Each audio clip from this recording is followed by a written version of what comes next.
Chapter 51. Take her to his condo. Neil gripped the steering wheel tightly, driving fast through the city.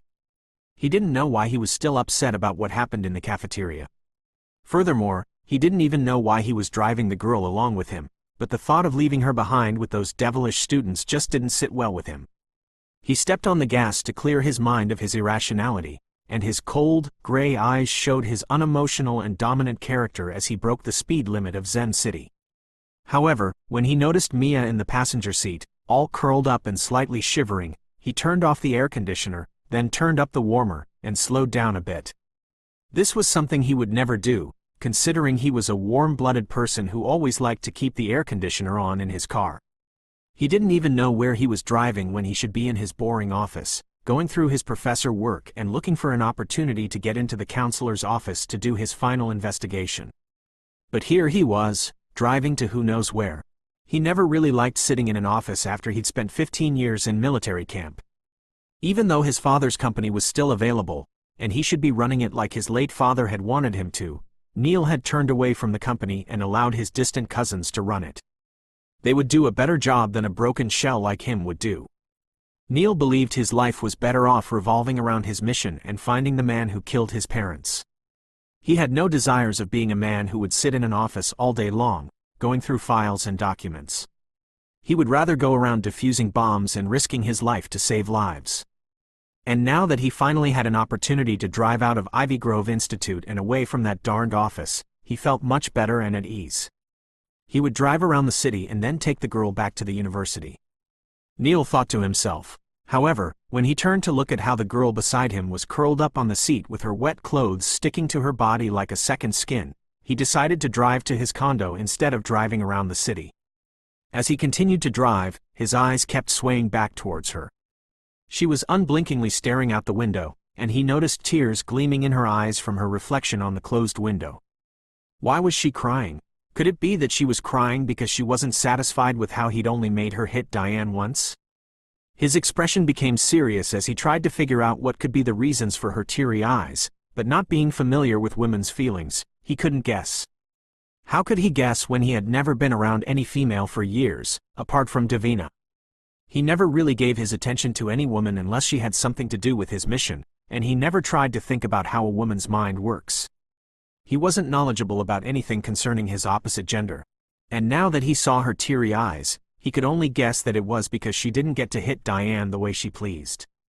Turning to her, he asked, "Why didn't you hit the girl the way you wanted back there?" His voice was steady and devoid of emotion as usual. Mia, who was lost in thinking of what would happen if she lost her scholarship, and how she would disappoint her mother who had given everything to make her study, was taken aback to hear the man beside her speak. With her large, teary, brown eyes, she looked at him. "Sometimes," she replied calmly, "one has to hold back, knowing their actions would have a bad aftermath. Not all problems are resolved with physical retaliation, and I would have even appreciated it more if you hadn't made me hit Diane." She murmured the last part softly. By hitting Diane, she would not only lose her scholarship but also the opportunity to graduate in peace from any school in Zen City. The thought that her 2 years of studying hard to graduate with high grades would now go to waste made the tears in her eyes roll down her cheeks. She quickly looked away from him and continued to glance outside the window. Neil's face showed no emotion, but his eyes were curious, and his chest felt uneasy at the sight of the tears in her eyes. Instead of thanking him for helping her hit a bully, she said she would have appreciated it if he hadn't made her do it. Why? Was she also part of those who feared the foster family's influence in Zen City?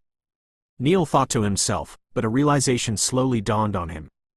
He had almost forgotten that the girl before him wasn't the rich little heiress he once knew in Mirage Mesa. With her current family background, she couldn't afford to offend someone like that brainless, spoiled brat. Not to mention she was attending the university on scholarship. To him, the Fosters were nothing but little ants, but to someone like little M.I., they were people she couldn't afford to offend. Neil didn't speak a word to the person in his car and silently continued to drive towards his complex apartment building in uptown Zen City. Mia, who was still curled up on the seat, sat up straight when the car came to a stop in a fancy underground parking lot of a luxurious complex apartment building, where several gleaming cars were parked in rows. She stared blankly as he walked out and opened the car door for her. When she didn't move to come out, he He frowned and said, "Get out." Mia slowly got out of the car and clutched her bag to her chest. Where did he bring her to? She thought in confusion as he started to walk forward, expecting her to follow him. And she did just that. She hurriedly followed after him towards the elevator in the underground parking lot. Inside the elevator, Mia saw her reflection in the reflective walls of the fancy elevator. She gasped in surprise, but quickly pressed a hand to her mouth when her startled gasp made Mr. Ice Cube's gray eyes look towards her in the reflection.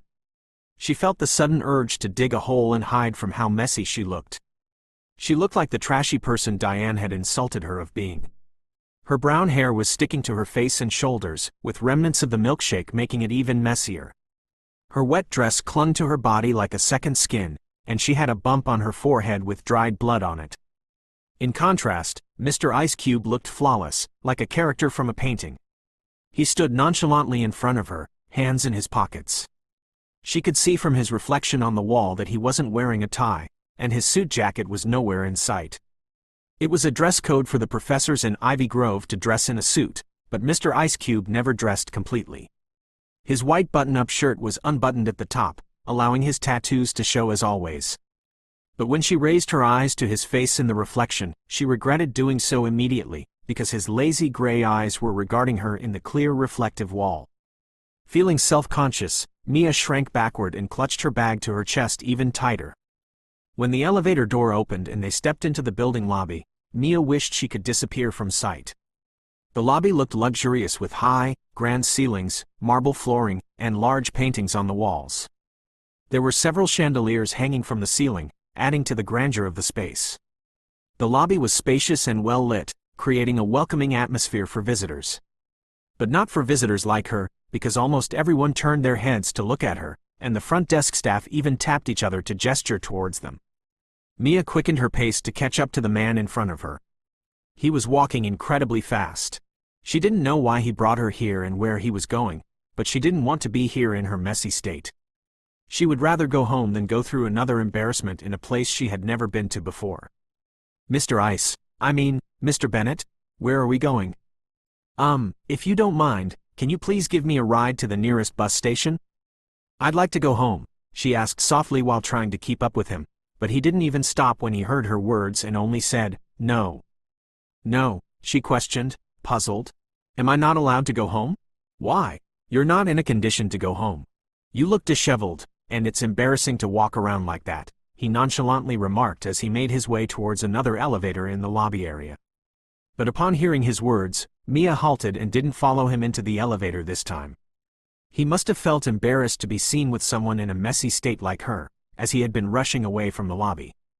She was aware that she looked unkempt, but she hadn't asked him to bring her along and feel embarrassed about her appearance. Observing that she hadn't joined him in the elevator, Neil stuck his leg between the closing doors and frowned. "Get in," he commanded in his usual authoritative tone that would make any soldier comply, but the girl shook her head and softly murmured, "I want to go home." Chapter 52 Being Carried. "You will go home once you're in the condition to. Get in," Neil repeated himself calmly, but she still shook her head firmly, "No. I want to leave now." Mia stubbornly refused his offer to enter the elevator that would take them to who knows where he was taking her. If he was ashamed to be seen with her, then she would rather return home than subject him to further embarrassment in this luxurious place. Neil's brows furrowed as he looked at the stubborn young woman who refused to get into the elevator. She remained rooted outside the elevator doors, clutching her bag tightly against her chest as though it would shield her from the chill that surely accompanied the air conditioning in every corner of the building. He had brought her here for her own benefit, so she would not return home appearing disheveled. He had even hurried through the lobby, knowing she would hurry along with him to spare her from the gaze of the few people present and prevent her from feeling uncomfortable due to her unkempt appearance, because he had noticed how uncomfortable she looked when he glanced at her in the elevator earlier. However, he might have gone out of his way to save her the embarrassment, but he wouldn't waste his time to coax a grown woman into doing what was in her best interest. He didn't even know why he had brought her to his apartment instead of just leaving her at the university. But since he had already gone through the trouble of bringing her here, he wasn't going to let his trouble go in vain. She would do as he says, because he said so. He didn't like it when people didn't follow his command, and this girl before him seemed to have the habit of not doing as he commanded until she made him repeat himself. And since he had calmly instructed her to enter the elevator 2 times and she continued to refuse, she left him no choice but to resort to his own methods. "Are you going to walk into the elevator, or shall I be forced to compel you?" he sternly asked, his voice icy and his impassive demeanor leaving no room for her to dare to refuse once more. Moreover, because they were still in the lobby area, the receptionists and the securities were all looking at them now because of her stubbornness. Mia met his stone-cold expression and swallowed hard as she felt a shiver down her spine. Why does he always have to command her and make her do things his own way? He was the one who brought her here, and yet he started to walk fast in the lobby as if he didn't want the people to see that they had come together, and when she didn't want to be here and wanted to go home, he was using that authoritative tone with her. Why should she listen to him when he wasn't her father or mother? She didn't even know where they were going, and why should she follow someone she didn't know? Being her professor doesn't give him the right to command her. Mia pursed her lips and raised her chin stubbornly. She then murmured, "I'm not going to enter, and if you're not going to drop me off at the nearest bus station, I will find my way back home." She huffed at him and turned on her heels to leave, but she hadn't even reached the exit before he got out of the elevator and caught up with her. "You will do as I say, young woman." He gritted his teeth, and not caring that the front desk staff and the securities in the building were now looking at them, Neil pulled her wrist. "Let go of me. You are too arrogant and full of yourself, and if you think you can force me into that elevator, you must be out of your, put me down." Ignoring her scream, Neil effortlessly lifted her onto his shoulder, and her struggles to slide down were useless against his strong grip. Onlookers in the lobby watched in surprise and disbelief as Neil carried her like a sack towards the waiting elevator. They had been surprised to see him walk into the building with a woman who looked like she had been dug out from a trash can, but now they were witnessing him carry her onto his shoulder despite how messy she looked. But then, the girl didn't seem like she wanted to be here. Was he forcing a woman to stay against her will? Should the securities interfere? However, knowing how bad-tempered the man was, interfering in his business, when it wasn't a big deal that he was carrying a woman, could cause them all to lose their jobs, and besides, the woman didn't seem to be screaming for help. Thus, they all just watched the show as he carried her back to the elevator, and when they entered the elevator, the female receptionist had on a dreamy expression. "I'd sell my soul to the devil just to be in that lady's shoes. Imagine being carried by such a hunk. You better stop dreaming and focus on your work. She's probably some girl who messed with the wrong man. That man has a temper, and I wouldn't want to be in that woman's shoes with that dark look in his eyes when he carried her. Humph, you are just being a party pooper because you almost lost your job by sending the room cleaners to his condo when he had warned us not to allow anyone into his property." The 4 female receptionists continued to argue. As the elevator doors closed, Mia's muffled protests echoed in the small space. "Put me down," she demanded while wiggling on his shoulder, but Neil frowned in displeasure. "Be quiet, you're screaming in my ears," he said lazily while adjusting her on his shoulder. He wasn't going to put her down until he'd gotten into his condo. She was the first person who always made him go out of his way to get her to do what he wanted, and the fact that he wasn't irritated by her stubbornness and insults surprised and amused him at the same time. Moreover, he carried her without feeling repulsed by the close body contact. Normally, any slight physical contact with someone would repulse him, and he would feel an overwhelming urge to cleanse his body. Many people who didn't know him well would consider him a hygiene freak. Even Liam would always comment on how he would replace his dirty dishes and furniture instead of getting a house cleaner to take care of everything. He just couldn't stand anybody being in his personal space or touching anything of his. Mia resigned and she stopped struggling, knowing it was futile against his strong control. However, a deep blush spread across her face when she felt his hand beneath her buttocks, keeping her firmly in place on his shoulder. The way he carried her caused her dress to ride up, revealing her thighs, and his hand was literally resting on her bare skin. The warmth from his palm sent a tingling sensation through her body, making her feel slightly uneasy. Before Mia could try to move so his hand would move away from below her buttocks, the elevator door dinged open, revealing Neil's fancy apartment hallway. He used one hand to keep a firm grip on the girl on his shoulder, and then the other to easily type in his apartment code on the door. The door clicked open, and a robotic voice spoke out of nowhere, startling Mia, who couldn't see what the man who carried her was doing. "Welcome home, Mr. Bennett." Mia, surprised by the unexpected greeting, strained to see beyond the dark floor of the room he entered. It was only when Neil put her down that she was finally able to take in the luxurious surroundings. Her breath caught short in her lungs at the sight of the room before her. She looked around the luxurious, black-themed living room with large, floor-to-ceiling windows overlooking the city skyline, with the cityscape bathed in sunlight, casting a warm glow over the spacious living room. All the furniture in the room was either black or gray, including the large couch and coffee table, even the tiles and walls. The city skyline in the background added a sense of grandeur and sophistication to the space. However, she couldn't help but feel that the gloomy atmosphere of the place was depressing, lacking any vibrant colors or a sense of warmth. Despite the presence of the furniture, the place gave off an empty vibe. It came as no surprise that someone like Mr. Ice Cube would reside in such a fancy yet melancholic abode. But wait, this was his home, so why did he bring her here? Mia shook off her fascination and cautiously glanced at Mr. Ice Cube, who stood before her with his arms casually crossed over his chest. "Why did you bring me to your house?" she inquired, attempting to conceal her suspicions and fear. She had been foolish to follow someone she barely knew, especially someone who seemed more like a shady criminal than the professor he claimed to be. He had been shot on Friday night, yet here he was on Monday afternoon, seemingly unharmed. Nevertheless, she had tagged along because, oddly enough, she always felt a sense of security in his presence. However, now she felt wary, as they were alone in his bleak, black living room. Neil noticed the wariness in the girl's eyes now that she was inside his house. She resembled a small mouse cornered by a cat. He had brought her here so she could do something about her appearance, but now that she was in his space and he didn't feel his usual aversion, he suddenly had another idea that could benefit them both. "I have my reasons, but first, come with me so you can do something about your appearance before we get to business," he casually remarked as he walked ahead of her, leading her upstairs. Mia was left feeling both curious and uneasy amidst the opulent living room. What reasons could he possibly have for bringing her to his house? Chapter 53 Personal Space. A few minutes later, Mia stood under the shower in her professor's black-themed bathroom. She carefully washed off the creamy milkshake sticking to her hair strands while also making sure she wasn't touching the wound on her forehead. She didn't know what sort of business he had in mind for bringing her to his house, but when she'd asked, he had pointed her towards a door while he went to pour himself a drink in the bar space. "Clean up first," he had said with that smooth, deep voice of his. However, since the place he pointed at had two rooms facing each other, she had been confused about which room to enter.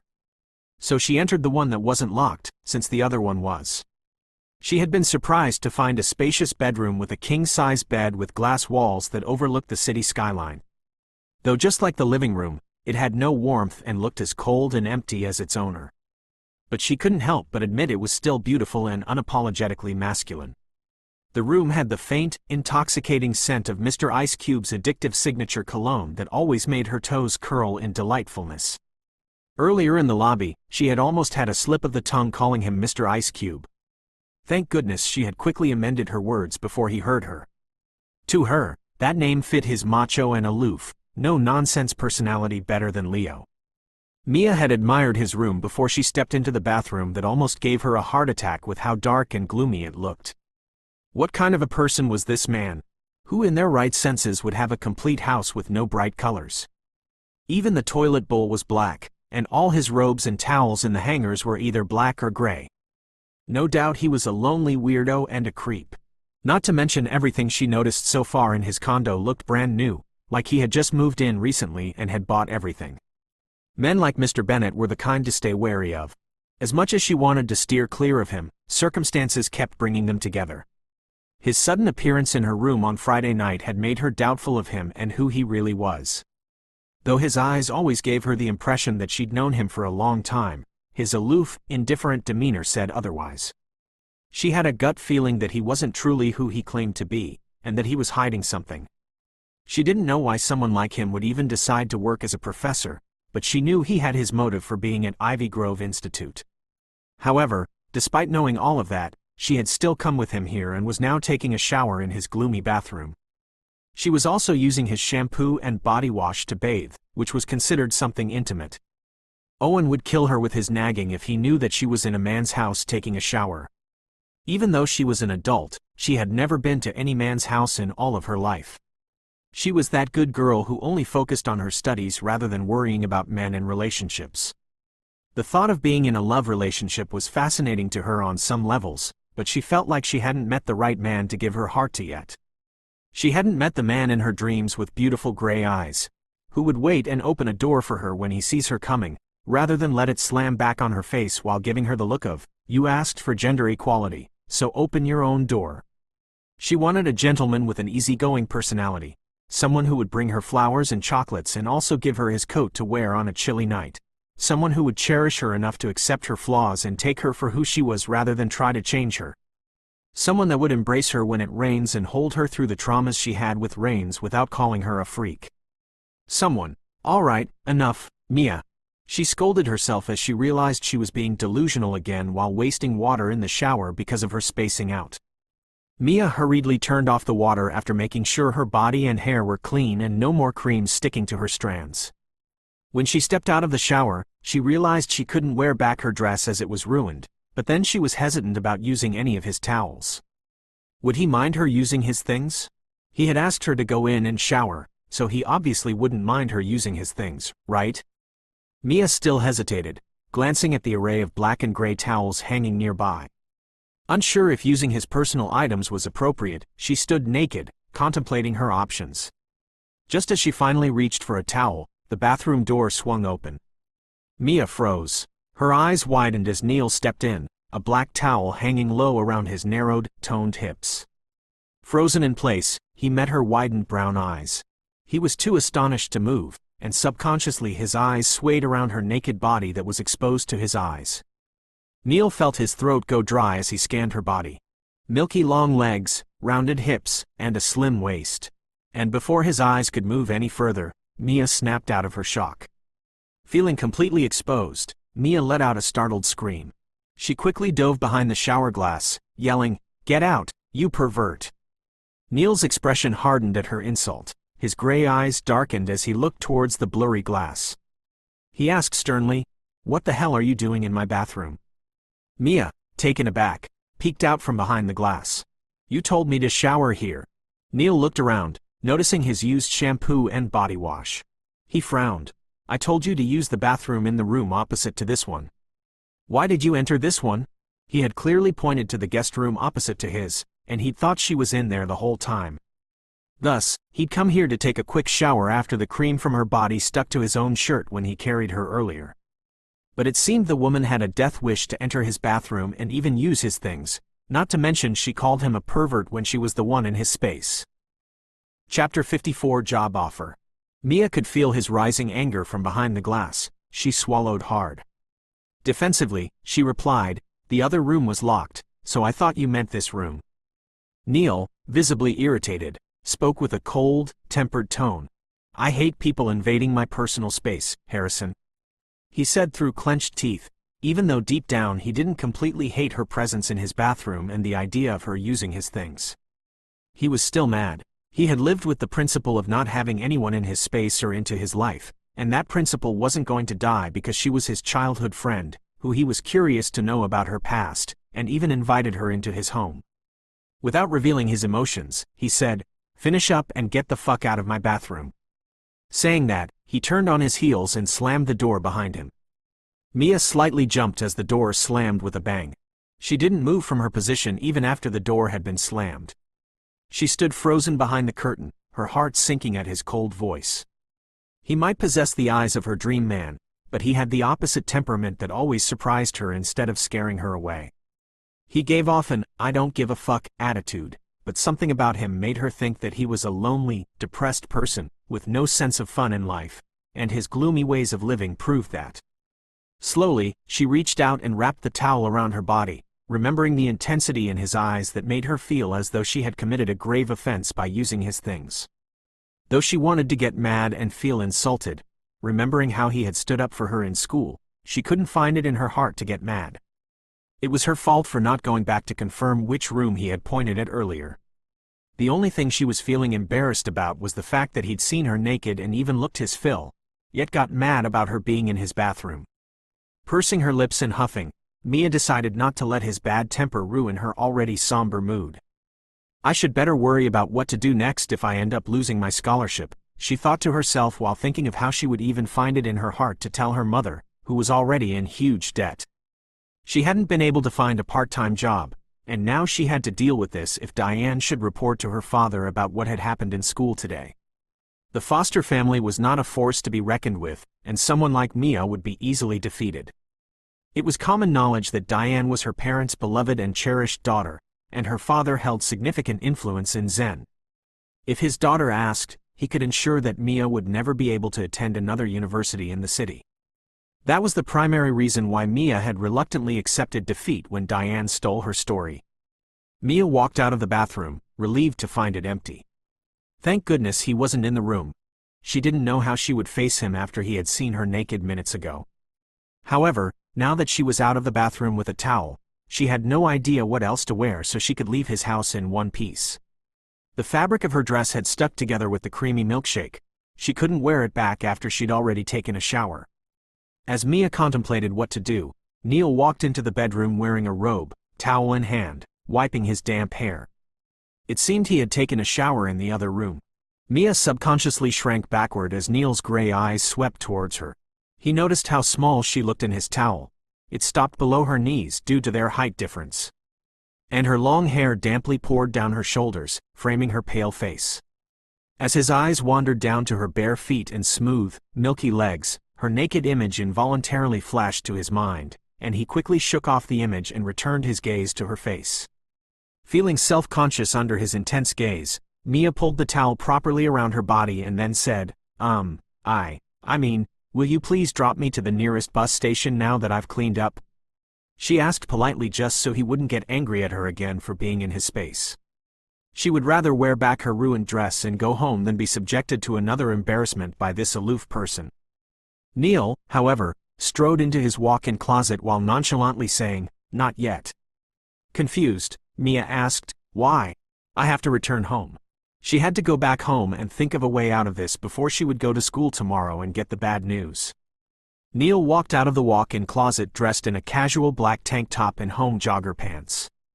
He looked even more handsome and less intimidating in casual attire. Mia thought as she took in his appearance, and when his gray eyes swept back to her, she felt her heart skip a beat. "I heard you were looking for a part-time job the other day. I have an offer for you if you're interested," he remarked, shoving his hands into his pockets and leaning back against the wall while his eyes lazily scanned her face. But when her hand moved to her chest to adjust the towel, his eyes followed her action. Noticing his eyes sweep to her chest, Mia, who was still digesting his words and wondering what sort of a job he was going to offer her, quickly misinterpreted his intentions. She immediately crossed her arms around her upper body, saying, "I'm not selling my body for money, and if you think I'm going to give in because you're rich or because you got me an expensive guitar, that has now become a huge burden to me, you're wrong," she declared firmly. "I am not that kind of girl, and if that's what you intended to do by bringing me to your house, then you must be high on water. By the way, I will also return your guitar to you. I don't want to be indebted to a Casanova." Taken aback by her words, Neil wondered what gave her the impression that he was interested in her body. For the first time in a long time, he threw his head back and laughed, the sound rich and deep, startling Mia, who almost lost her balance from the rich, amused laughter that roared out of his throat. But the laughter died as quickly and as sudden as it came before she could even wonder what was so funny. With a hint of amusement still dancing in his eyes, Neil slowly began to approach her, causing Mia to instinctively begin to back away. She soon found herself backed against the wall with him towering over her, leaving her with no room to escape. Although she didn't know what kind of job he was referring to, she was not willing to give her body to a man she didn't love or even know. "Stay away from me. I won't sell my body for money. Find a prostitute who is willing to fulfill your needs." "I am." Mia's words caught in her throat as she saw the amazement in Neil's eyes fade, replaced by his usual hardened expression. She instinctively closed her eyes as she saw him raise his hand up, expecting him to strike her, but to her surprise, she felt his gentle finger tracing the wound on her forehead. Then, she heard his deep, smooth voice whisper softly, "It seems like you're looking for an opportunity to return your guitar to me, Harrison. I never take back something I've given. Don't ever bring up returning it again. And just so you know, young lady, I have no interest in your body, nor is there anything for me to be interested in." I'm offering you a legitimate job. Chapter 55 Mysterious Man. In a quiet, lonely corner, a fancy limousine could be seen parked in a deserted part of the city. The limousine looked both expensive and secretive. Although it was mid-afternoon, the inside was dark due to the heavily tinted windows. A man, hidden in the shadows, sat in the luxurious back seat. He held a thick cigarette, its glow barely lighting his face. A red scorpion tattoo on his wrist added a mysterious touch. From the shadows, the man asked in a rough voice, "Would you recognize him if you saw him again, Simon?" The question was posed to the other man seated across from the mysterious man in the limo. The other man's face wasn't hidden in the shadows and was visible in the faint light in the car. His face had a long scar that ran from his eyebrows to his lips, his arm was tightly bandaged, and purple bruises adorned his features. He squinted, recalling the encounter he had with the man who broke his arm in whispering way on Friday night. "It was night, boss. Couldn't make out his face," he replied, his voice strained with anger as he had been caught off guard that night. "And I made sure to shoot him. However, I bet he didn't die from the bullet because it was an ankle gun. I sent my men to check in with the hospitals in the city to see if there had been an injured man with a bullet wound, but the man was smart enough not to go to any hospital or to the authorities, so I am sure he isn't part of the police force. We've got almost all the police under our powers. He must be that mysterious man. What was his name again?" Simon trailed off as he tried to remember the name of the man who had been after their mission for ages now, and as if recalling the name, he grimaced in annoyance and said, "Neil Wayner." The mysterious man's displeasure resonated in the confined space. "If you're being as careful as you'd said, how come this Wayner boy recognized you as one of us and went after you?" he asked, blowing out a cloud of smoke.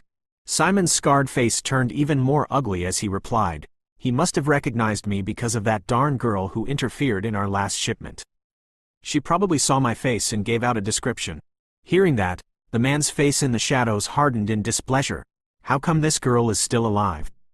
I thought I made it clear to every one of you that anyone who dares interfere with our business must be put in their grave. So why are you keeping this one alive?" The Da Kroll Mafia organization never took their inside information lightly, and no one apart from their members were supposed to know anything about how the other person looks like or know about their shipments. But this girl had gone ahead and given out their information to the media. He had ruled the underworld mafia organization for decades now, and he had countless innocent blood on his hands and still slept peacefully at night. He was a man that would not hesitate to kill even his own family for his business.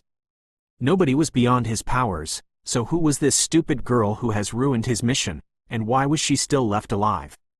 Simon, who sensed his boss's anger, felt nervous sweat down his spine. His boss was a powerful man that would ruin even the president if he wanted to.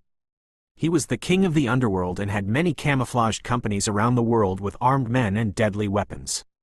He had taken over the Da Kroll organization when he was in his late teenage years, and rumors had it around his men that he had killed his own daughter years ago for his business. He was a man with no heart. He would kill anybody and everybody to get his business smoothly. Simon thought, and he swallowed hard before he managed to speak.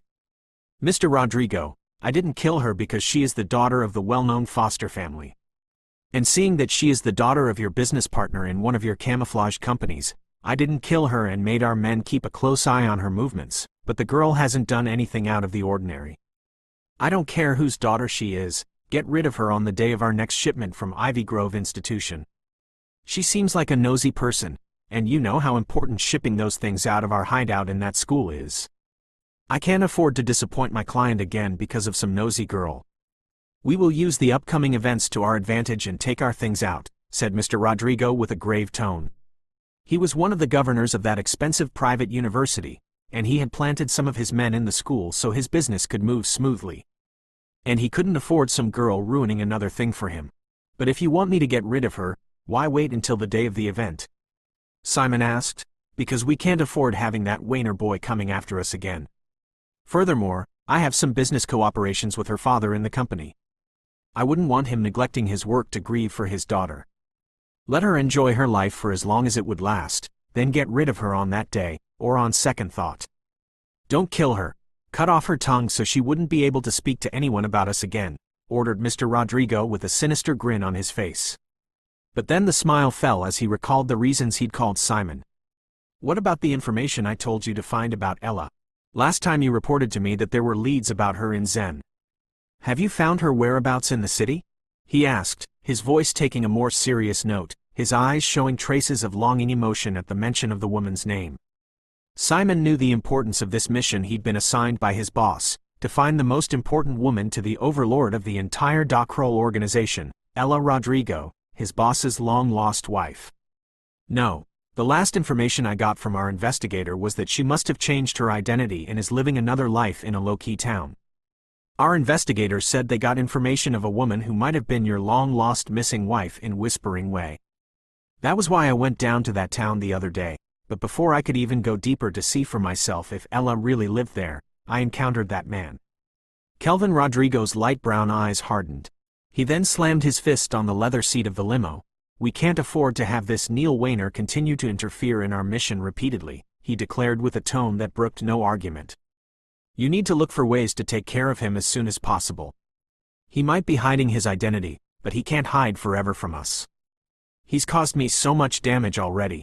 Simon nodded. Yes, boss. We are trying our best to find him, but because of how good he is in hiding his identity, we are still unable to find him and his other lackeys. He said grimly. For years, this Neil Weiner had remained a mystery to the world, and he had been sneaking in the shadows, ruining their missions, not once, but he had repeatedly interfered in their shipments and also defused the bombs that were supposed to explode and be tested before they were being sold out through their underworld connection. Good. For now, keep an eye out for any information about Ella. She can't hide away forever.